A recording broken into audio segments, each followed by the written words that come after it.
اچھا اس کے بعد اگلا جو مستحب ہے وہ ہے بچے کی پیدائش کا ولیمہ کیا جائے. اچھا یہ پہلے دن سے لے کر 7ویں دن کے درمیان کبھی بھی ہو جائے, بہتر ہے کہ 7ویں دن ہو. اچھا ورنہ بعد میں اس ولیمے کا ثواب نہیں ملے گا. مثلا 2 ہفتے بعد اگر کر رہے ہیں تو اس کا پھر زیادہ عرصہ جو گزر جائے گا تو پھر اس کا, اور اس میں ضروری بھی نہیں کہ اتنی بڑی تعداد ہال یا لان وغیرہ میں رکھا جائے. رشتہ دار قریبی رشتہ دار 10 بھی جمع ہو جائیں تو بس یہ ولیمہ اس کا استحباب ہو جائے گا. کہ جتنے بھی مستحبات ہیں دیکھیے بچے کی پیدائش کے 7ویں روز کے ہی 4 مستحبات ہیں. یعنی مثلا اس میں بچے کا سر منڈوانا ہے, اور مثلا کان میں سوراخ کرنا ہے, اگر لڑکا ہے تو ختنہ ہے, اور عقیقہ تو دونوں ہی کے لیے ہوتا ہے. تو یہ 4 تو یہ 7ویں روز ہی کے مستحبات ہیں. اس میں خاص طور پر جو سر منڈوانے والا ہے یہ 7ویں روز انجام پانا اس کا مستحب ہے. پورا سر منڈوایا جائے, اور اس میں مکروہ ہے کہ کوئی چوٹی سی چھوڑی جائے. یہ پتہ نہیں شاید کسی جگہ معاشرے کے اندر کہیں رائج ہے کہ باقاعدہ مسائل فقہ کی کتابوں میں چیز آئی ہے, واللہ عالم یہ کہاں سے آئی ہے کہ بہرحال, اور اس کے بعد جتنے بھی بال ہوں ان کا وزن کے اعتبار سے سونا یا چاندی راہ خدا میں صدقہ کی جائے. اس کے برابر پیسے بھی دیے جا سکتے ہیں, ایکویویلنٹ جو بھی اس کے ہوں پیسے وہ بھی دیے جا سکتے ہیں. البتہ زیادہ ثواب سونا یا چاندی وزن کے برابر صدقہ کرنے کا ثواب زیادہ ہے. اچھا بعض علماء نے بچے کے سر پر زعفران ملنے کا بھی تذکرہ کیا. البتہ علماء فرماتے ہیں اس کا استحباب بھی ہمارے نزدیک ثابت نہیں ہے, تو زعفران کو اس طرح سے یا پانی میں گھول کے اس کے سر کے اوپر جو ہے وہ ملا جائے. علماء کہتے ہیں لیکن اس کا استحباب ثابت نہیں ہے, رجائے مطلوبیت کی نیت سے بچے کے سر پر زعفران ملا جائے. اب اس کے کیا اثرات ہوں گے ویسے یہ, کیونکہ زعفران کی کچھ الگ سے بھی ایسی چیزیں ہیں اس کے اندر اثرات پائے جاتے ہیں جو انشاءاللہ کبھی اور اس کو ذکر کریں گے. اچھا اب بس ایک آخری آج اور بیان ہو جائے, اور وہ ہے بچے کا عقیقہ کروانا. عقیقہ, اچھا لوگ عام طور پہ سوچتے ہیں کہ عقیقہ اور بالوں کو منڈوانا یہ لازم و ملزوم ہے, لیکن یہ لازم و ملزوم نہیں ہے, 2 الگ الگ مستحبات. اگر کسی شخص کا دیکھیے عقیقہ نہیں ہو سکا 7ویں روز تو اس کے بعد تک بھی عقیقہ مستحب رہے گا, کہ 20 سال بعد بھی اگر اپنا عقیقہ کروائے گا تو مستحب ہے. لیکن 7واں روز اگر نکل گیا اور بچے کے بال نہیں مونڈے گئے تو اس کے بعد یہ ثواب ہاتھ سے نکل گیا. اب یہ اس کے بعد کبھی بھی عقیقہ یہ شخص کروائے گا بڑا ہونے کے بعد بھی, تو اس کا کوئی اس کو کتنے ہی بڑا ہونے کے بعد, عام طور پر لوگ کہتے ہیں کہ بھئی اب ہمارا تو عقیقہ نہیں ہوا تھا, اب ہم عقیقہ کروا رہے ہیں 50-55 سال کی عمر میں, تو ابھی بھی گنجے ہونا پڑے گا. نہیں, وہ گنجے ہونے کا آپ کو ثواب نہیں. تو 7ویں روز کا مستحب ہے صرف سر کے بال اتروانا. اس کے بعد وہ 7واں روز سے 8واں روز شروع ہو گیا تو بالوں کا اتروانے کا استحباب ہاتھ سے نکل گیا. البتہ عقیقہ مستحب جو ہے وہ پھر بھی رہے گا, اور اس کا جو ہے وہ ثواب اور فائدے اپنی جگہ کے اوپر ویسے ہی سے برقرار رہیں گے. اچھا اس کے بعد مستحب ہے کہ 7ویں روز بچے کا عقیقہ ہو جائے. دیکھیے ان سب چیزوں کی اہمیت ہے, ابھی آگے چل کے آپ دیکھتے جا رہے ہیں کہ ہر چیز اپنے اثرات بچے کی تربیت میں رکھ رہی ہے. 7ویں روز کرانا مستحب ہے, البتہ پہلے دن سے 7ویں دن تک کبھی بھی بچے کا عقیقہ ہو سکتا ہے, لیکن زیادہ ثواب ہے کہ 7ویں روز. حتیٰ کہ اگر بچہ مر بھی جائے یا کوئی شخص بڑا ہو کر بھی مر جائے اور اس کا عقیقہ نہیں ہوا ہے تب بھی مستحب ہے کہ اس کا عقیقہ کروایا جائے. بھائی وہ تو انتقال کر چکا, جی ہاں اب بھی مستحب ہے کہ اس کا عقیقہ کروایا جائے. روایت میں کہ بچہ گروی رکھا ہوتا ہے اور عقیقہ کروانے سے آزاد ہوتا ہے, اور یہاں تک ہے کہ اگر کوئی شخص بہت زیادہ بوڑھا بھی ہو گیا اور اس کا عقیقہ نہیں ہوا تو اس کا عقیقہ کروایا جائے. حتیٰ کہ اگر کوئی شخص قریب المرگ ہے اس کے لیے بھی مستحب ہے کہ اسی قریب المرگ حالت میں ہی وصیت کر کے جائے کہ مرنے کے بعد میرے مال سے میرا عقیقہ کروایا جائے. قریب المرگ شخص بھی, تو اس کا مطلب ہے کہ عقیقہ بہت زیادہ انسان کی دنیا اور آخرت دونوں ہی کے لیے اتنا کارآمد ہے. حتیٰ کہ وہ افراد کے جو کہ بہت زیادہ پریشانیوں میں مبتلا ہو جاتے ہیں ان کو غور کرنا چاہیے کہ ان کا عقیقہ ہوا یا نہیں ہوا. اگر کوئی شخص امام کے پاس آتا تھا اور آ کر بہت زیادہ اپنی پریشانیوں کی شکایت کرتا تھا تو امام اس سے پوچھتے تھے کہ تم غور و فکر کرو کہ تمہارا عقیقہ ہوا ہے یا نہیں ہوا ہے. علماء یہ بھی فرماتے ہیں خاص طور پہ وہ بچے جو بہت زیادہ بیمار رہتے ہیں, ان کا عقیقہ کروایا جائے. بعض اوقات عقیقے کے اندر یہ ہوتا ہے، اب تو تھوڑا سا رائج ہو گیا، لیکن پہلے ہوتا تھا کہ عقیقہ پتہ نہیں ہوا ہے نہیں ہوا، یہ لاپرواہی ہو گئی ہے، تو وہ بچے کے جو زیادہ بیمار رہتے ہیں ان کا عقیقہ کروایا جائے اگر نہیں ہوا ہے. ایسے بچے کے جن کو چوٹیں بہت زیادہ لگتی ہیں ان کے متعلق بھی یہ ہے کہ عقیقے میں غور و فکر کی جائے اور عقیقہ کروایا جائے. یا وہ بچے جو سوتے سوتے ڈر جاتے ہیں، نائٹ ٹیررز جن کو ہوتے ہیں، ان کے بھی عقیقے کے متعلق غور و فکر کی جائے. کیونکہ دیکھیے یہ جو عقیقہ ہے یہ جسمانی تربیت بھی یہ عقیقہ کرواتا ہے، یہ بیماریوں سے بچاتا ہے، شیطان سے حفاظت کرتا ہے. البتہ اس کے اندر یہ نہیں چلے گا جیسے کہ عام طور پہ لوگ کہتے ہیں کہ قربانی کے بجائے ہم پیسے دے دیں کسی غریب کو. یہ آج کل چیز بہت ٹرینڈ عام ہوتا جا رہا ہے. کہتے ہیں بھائی کوئی مستحق ہمارے سامنے ہے تو ہم بکرے کی قیمت کے برابر اگر اس مستحق کو پیسے دے دیں، یا زیادہ بہتر نہیں کہ بکرے کے گلے کے اوپر چھری چلائیں. تو دیکھیے بقرہ عید کی قربانی میں پیسے کفایت کرتے ہیں، یعنی آپ قربانی اگر نہ کریں اور مستحق کو پیسے دے دیں تو اس کے اندر یہ چیز جائز ہے، صحیح ہے کرنا. لیکن عقیقے کے اندر روایت کے اندر ہے کہ عقیقے میں جانور کا خون خدا بہتے دیکھنا پسند کرتا ہے، اس کا خون بہنا چاہیے. یعنی کچھ ایسے اثرات ہیں تو عقیقے میں پیسے نہیں چلیں گے، پیسے دینا، بلکہ جانور ہی کو ذبح کروانا پڑے گا. اچھا عام طور پر یہ بھی کہا جاتا ہے کہ جناب لڑکے کے لیے جو ہے وہ بکرا اور لڑکی کے لیے بکری ہونے چاہیے. نہیں، یہ بھی کوئی ضروری نہیں ہے، الٹا بھی ہو سکتا ہے، لڑکے کے لیے بکری کروائیں اور لڑکی کے لیے بکرا ذبح کروائیں، اس میں کوئی ایسی پابندی نہیں. بہت سے کہتے ہیں کہ لڑکے کے لیے 2 جانور ذبح ہوں اور لڑکی کے لیے 1 جانور ذبح ہو. نہیں، ایسا بھی کوئی مسئلہ نہیں ہے، دونوں کے لیے ایک ہی جانور ذبح کرنے کا حکم ہے، لیکن کوئی کتنے بھی جانور ذبح کروانا چاہے اس میں بھی کوئی حرج نہیں. اچھا کون سا جانور ذبح کیا جائے؟ کیا مرغی ذبح کرنے سے کام چل جائے گا؟ جواب ہے کہ جی نہیں. انعام ثلاثہ میں سے ہونا چاہیے، یعنی اونٹ ہو یا گائے بھینس بیل وغیرہ ہو، یا مثلا بھیڑ بکری دمبا ہو. آقا کوئی البتہ فرماتے تھے کہ مینڈا ہو تو سب سے زیادہ بہتر ہے. دیکھیے اس کے اندر ابھی کچھ مستحبات آ رہے ہیں. مستحبات اس وجہ سے کہ عقیقے کے یعنی اتنے ایک ایسا حکم اس میں اتنی زیادہ مستحبات کے بعض اوقات آدمی حیران ہوتا ہے کہ ایسی کیا اس کے اندر بات ہے. نہیں، بچے کی تربیت میں بہت دخیل ہے، اس کے جسم کے اندر بھی اس کی روح میں بھی. مینڈا ہو تو زیادہ بہتر ہے، دمبا وغیرہ. اچھا کیا شرطیں ہونی چاہیے؟ کیا ساری شرطوں کو دیکھ کر لائیں؟ تو جواب یہ کہ جناب اس کا حل یہ آسان ہے کہ کم سے کم بس زندہ ہونا چاہیے. آکسیجن وغیرہ لگی ہو کوئی مسئلہ نہیں ہے، اور کوما میں ہو کوئی مسئلہ نہیں ہے. البتہ جسم میں تھوڑی سی حرکت ہونی چاہیے اس کے ذبح کرتے ہوئے تو چل جائے گا. یعنی وہ شرائط جو حج کی قربانی میں ہوتی ہیں وہ عقیقے کے جانور میں نہیں. باقاعدہ روایت کے اندر بھی یہ بات آئی ہے اور امام نے اس کی اجازت دی. اور حتیٰ کہ عیب دار بھی جو جانور ہے وہ بھی چل جائے گا. اور مثلا کسی کا مثلا سینگ ٹوٹا ہوا ہے یہ بھی چل جائے گا، کسی کا مثلا کان کٹے ہوئے ہیں یہ بھی چل جائے گا، کوئی بہت زیادہ بوڑھا ہے یہ بھی چل جائے گا، خصی جانور ہے یہ بھی چل جائے گا. جتنے عیب پائے جا سکتے ہیں وہ سب چل سکتے ہیں عقیقے کی قربانی میں. البتہ زیادہ بہتر یہی کہ اچھے سے اچھا جانور قربان کیا جائے. لیکن حج کی قربانی کے اندر اصل میں جو احکام ہیں وہ عقیقے کی قربانی میں نہیں. اچھا عمر کی کوئی قید نہیں ہے، ورنہ عام طور پہ حج کی قربانی میں ہوتا ہے کہ جناب اونٹ ہے تو 5 سال کا ہونا چاہیے، اور گائے بھینس بیل ہے تو 2 سال کا ہو، اور بھیڑ ہے تو مثلا 7 مہینے کی عمر ہو، اور بکرا و بکری ہے تو 1 سال کی عمر ہو. اس میں عمر کی کوئی قید نہیں، اور کتنا بھی بوڑھا ہو وہ چل جائے گا، اس میں کوئی حرج نہیں.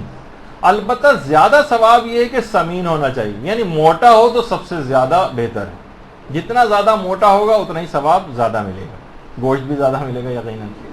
اچھا اب ایک خاص دعا ہے جو تحفۃ العوام کے اندر باقاعدہ عقیقے کے موقع پر جو ہے وہ پڑھی جاتی ہے. اچھا اس کے الگ الگ ورژنس ہیں، 2-3 الگ الگ ٹائپ کی دعائیں ہیں، وہ سب بھی پڑھی جا سکتی ہیں اور کوئی سی ایک دعا بھی پڑھی جا سکتی ہے. تو کہ مثلا پروردگار اس جانور کا گوشت میرے بچے کے گوشت کے بدلے میں، اور اس جانور کا خون میرے بچے کے خون کے بدلے میں، اور اس جانور کے بال میرے بچے کے بال کے بدلے میں، اور جانور کی ہڈیاں میرے بچے کی ہڈیوں کے بدلے میں، یعنی میں اس کو قربان کر رہا ہوں. پروردگار میں جانور کے ان اعضاء کے بدلے اپنے بچے کے اعضاء کی سلامتی چاہتا ہوں. یعنی ایک لحاظ سے آپ نا بیمہ کر رہے ہیں اس کا جسمانی بیمہ بچے کا، یعنی بچے کے جسم کے ہر حصے کو آپ محفوظ کر رہے ہیں، جو کہ جسمانی تربیت کا ایک تقاضا ہے، اور عقیقے کو جب بھی جسمانی تربیت کے لحاظ سے سمجھا گیا ہے. تو اچھا دیکھیے اب جتنے بھی مستحبات عقیقہ ہیں یعنی اتنے زیادہ ہیں کہ جتنے ان کا خیال کرتے جائیں گے بچہ اتنا ہی زیادہ محفوظ ہوتا چلا جائے گا.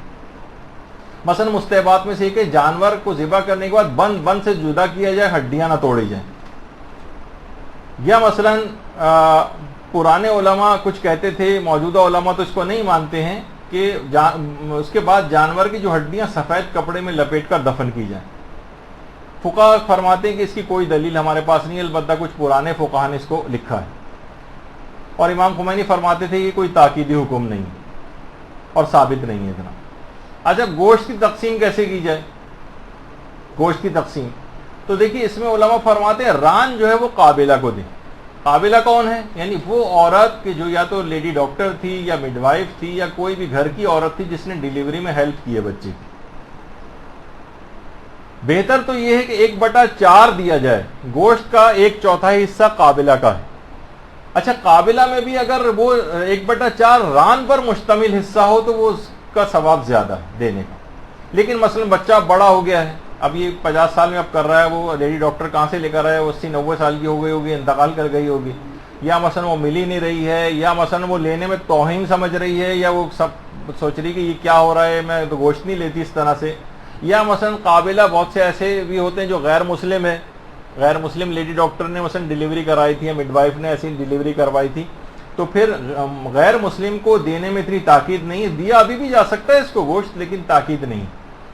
تو پھر کیا کرے اس میں 1/4 کا جو کہ قابلہ کو دینا تھا. اب اگر قابلہ نہیں مل رہی ہے یا وہ لینے سے انکار کر رہی ہے یا توہین سمجھ رہی ہے تو پھر یہ 1/4 حصہ جو ہے یہ ماں کے پاس آئے گا، اور ماں کے لیے بہتر ہے کہ اس حصے کو صدقہ کر دے یا جو مرضی آئے کرے. اور جو باقی ریمیننگ 3/4 بچا ہے وہ مومنین میں تقسیم کیا جائے. اچھا مومنین میں تقسیم کیسے کیا جائے؟ کیا گوشت پکا کر تقسیم کریں یا کچا تقسیم کریں؟ یہ آپ کی مرضی. البتہ زیادہ ثواب یہ ہے کہ پکوا کر تقسیم کیا جائے، اور زیادہ بہتر ہے کہ اس عقیقے کے گوشت سے بچے کی پیدائش، اسی عقیقے کے گوشت سے بچے کی پیدائش کا ولیمہ بھی کیا جائے. اچھا کتنے افراد ہوں وہ تو ہم نے ابھی آپ کو بتا دیا کہ 10 افراد بھی ہوں تو بہت کافی ہے، قریبی رشتہ دار. اس میں اچھا یہ جو عقیقے کا ولیمہ اس میں غریبوں کو بلانے کی تاکید نہیں، شادی کے ولیمے میں غریبوں رشتہ داروں کو بلانے کی تاکید ہے. اس میں پیٹ بھرے اغنیاء قریبی رشتہ دار ان کو بھی بلا کر اور عقیقے کا ثواب لیا جا سکتا ہے. اور زیادہ ثواب اس میں ہے کہ اسے پکوا کر تقسیم کیا جائے. دوپہر کے 3:30 بجے آپ کو تصویر نہیں دکھانی چاہیے تھی، لیکن بہرحال پکوا کر تقسیم کرنے کا ثواب زیادہ ہے. آقا کوئی فرماتے تھے کہ بہتر ہے کہ اس کو پانی اور نمک میں پکایا جائے. البتہ امام خمینی فرماتے تھے کہ اس استحباب کی دلیل مجھے نہیں پتہ چل سکی کیا ہے، لیکن بہرحال اس کو پکوا کر پانی اور نمک میں، لیکن عام طور پر پانی اور نمک میں تو پکتا ہی ہے، ٹھیک ہے، اور چیزیں بھی اس میں ڈال دی جاتی ہیں بعد میں. اور پھر اس کے بعد مومنین کو دعوت دیں. اس عقیقے کی دعوت کو قبول کرنا بھی مستحب ہے. اس میں ایک اشارہ یہ بھی پایا جاتا ہے کہ عقیقے کا جو گوشت ہے یہ صدقہ نہیں، اور اگر یہ صدقہ ہو بھی اول تو نہیں، لیکن اگر یہ ہوتا تب بھی اس کو کھانے کی اجازت ہے، کیونکہ عقیقہ کوئی واجب صدقات میں سے نہیں، اور سید صرف غیر سید کے واجب صدقات نہیں لے سکتا، زکوٰۃ فطرہ وغیرہ اور مستحب صدقات، یا مثلا عقیقہ تو خیر صدقہ نہیں، اس کو بالکل کھانے کی سادات کو اجازت ہے، غیر سید کا عقیقہ بھی. اچھا اب کون کون سے گھر والے اس کو نہیں کھا سکتے؟ عقیقہ کا گوشت کون نہیں کھا سکتا؟ علماء فرماتے ہیں جیسے آغا سیستانی وغیرہ بھی کہ باپ اور اس کے واجب النفقہ جتنے بھی افراد ہیں ان کے لیے مکروہ ہے. جائز تو ہے، کھا سکتے ہیں، باپ بھی کھا سکتا ہے، ماں بھی کھا سکتی ہے، لیکن کہنے کا مکروہ ہے ماں باپ کے لیے، اور جو باپ کے واجب النفقہ ہیں ان کے لیے، جو باپ کے اوپر ڈیپینڈنٹ ہیں، باپ جن کی کفالت کرتا ہے، وہ لوگ اس گوشت کو نہ کھائیں. البتہ جو اولادیں بہت سی ایسی بھی ہو سکتی ہیں باپ کی کہ جو مثلا بیٹے بڑے ہو گئے، خود کما رہے ہیں، خود کفیل ہو گئے، انڈیپینڈنٹ ہو گئے، ان کے لیے بھی کراہیت نہیں، وہ ان کے لیے مکروہ نہیں ہے، اگرچہ وہ بھائی ہیں یا بہن کماتی ہے، اب وہ انڈیپینڈنٹ ہو گئی ہے، اس کے لیے بھی کراہیت ختم ہو گئی. اب باپ کی کفالت میں یہ لوگ نہیں رہے، لیکن جو باپ کی کفالت میں ان کے لیے مکروہ. اچھا کیا یہ عقیقہ کا گوشت خود کھا سکتا ہے؟ ظاہر چھوٹا بچہ 7ویں روز تو اپنے عقیقے کا گوشت نہیں کھائے گا، لیکن مثلا نہیں کہ بڑا ہو گیا بعد میں عقیقہ کروا رہا ہے تو کوئی شخص خود اپنے عقیقے کا گوشت کھا سکتا ہے. جواب ہے کہ مکروہ ہے، حرام نہیں، کھا پھر بھی سکتا ہے، لیکن مکروہ ہے، بہتر ہے کہ نہ کھائے. اچھا اب جہاں پر یہ اچھا ایک بات ہاں اور بتا دیجیے، اب جو جن کی تقلید ہو رہی ہے آج کل، میں آیت اللہ خود یہ فرماتے تھے کہ احتیاط واجب کی بنا پر ماں گوشت نہیں کھا سکتی عقیقے کا بچے کی، ماں نہ کھائے، احتیاط واجب ہے، لیکن رجوع وجوع کر کے ان کے بھی مقلدین کھا سکتے ہیں. اچھا جہاں یہ مکروہ کا قرار دیا گیا عقیقے کا گوشت کھانا ان افراد کے لیے، وہاں اس سے مراد باقاعدہ گوشت ہے. یہ گوشت اگر کسی سالن میں پکا ہوا تو اس کا شوربہ مثلا روٹی سے کھا سکتے ہیں. گوشت نہیں کھائیں، وہ کراہیت ہے، لیکن یہ شوربہ کھا سکتے ہیں. بریانی پکی ہوئی ہے، اس کے چاول کھا سکتے ہیں. بریانی پکی ہوئی ہے، اس کے چاول کھا سکتے ہیں، گوشت کو چھوڑ دیں. اچھا ایک بات اس کے اندر اور بتا دی جائے کہ عقیقے میں تداخل کا حکم بھی چلتا ہے. یعنی اگر بقرعید کی کوئی شخص قربانی کر رہا ہے تو عقیقہ اس میں جمع ہو سکتا ہے. لیکن کیا ایسا ہو سکتا ہے کہ مثلا بکرا تو باپ اپنے قربانی کے لیے لایا ہے بقرعید میں کہ چلو قربانی میری طرف سے ہو جائے گی اور میں اس بچے کا عقیقہ بھی کر دوں گا اسی میں نیت کر کے؟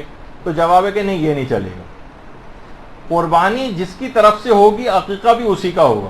یہ نہیں ہو سکتا کہ کہیں پہ نگاہیں کہیں پہ نشان، وہ والا معاملہ نہیں ہونا چاہیے کہ مثلا بکرا یہ جو ہے کسی اور کے لیے لایا گیا قربانی کے لیے، اس میں آپ کسی اور کی نیت بھی کر رہے ہیں، یہ نہیں چلے گا. تو جس کا عقیقہ ہو، جس کی قربانی ہو، اسی کی طرف سے عقیقہ بھی ہوگا. اچھا کیا عقیقے میں کئی جانور ذبح کر سکتے ہیں؟ جواب ہے کہ جی ہاں کر تو سکتے ہیں، لیکن ایک کافی ہے. لیکن کئی جانور بھی ذبح کرنا چاہیں تو بالکل کر سکتے ہیں، کیونکہ امام زمانہ علیہ الصلوۃ والسلام کے عقیقے میں صلی اللہ علیہ وسلم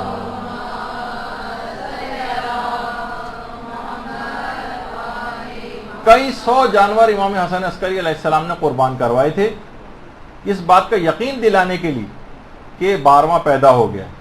اور ہر ایک گھر میں صرف گوشت نہیں بھجوایا تھا، پورا ایک گوشت فن بھجوایا تھا ذبح کر کے ہر شیعوں کے گھر میں.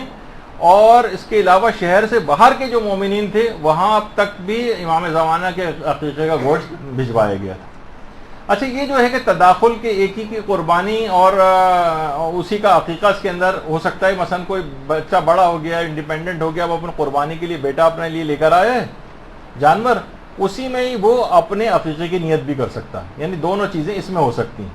اچھا یہ جو تداخل ہے اس کا ایک فائدہ ہوگا اگر آپ نے یہ دو چیزیں جمع کی، جس کی طرف سے قربانی اسی کی طرف سے عقیقہ. اب احکام اس میں عقیقے کے نہیں چلیں گے بلکہ بقرعید کی قربانی کے چلیں گے.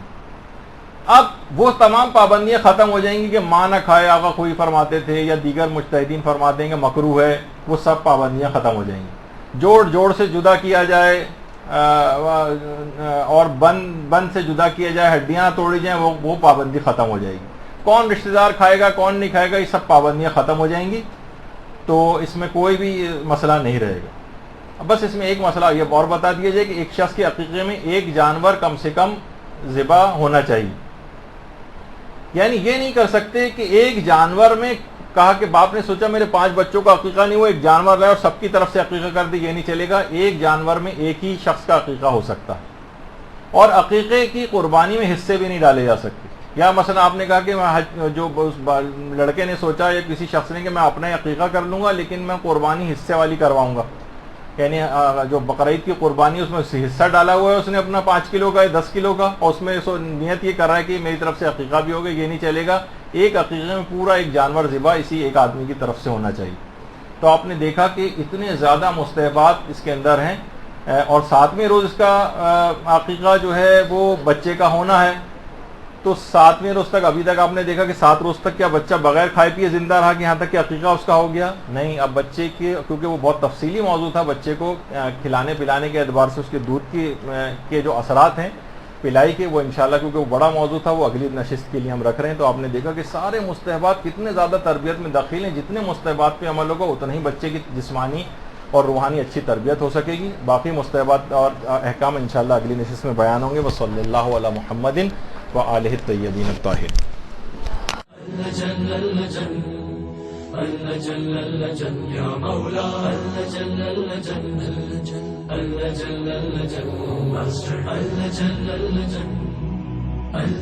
يا صاحب الزمان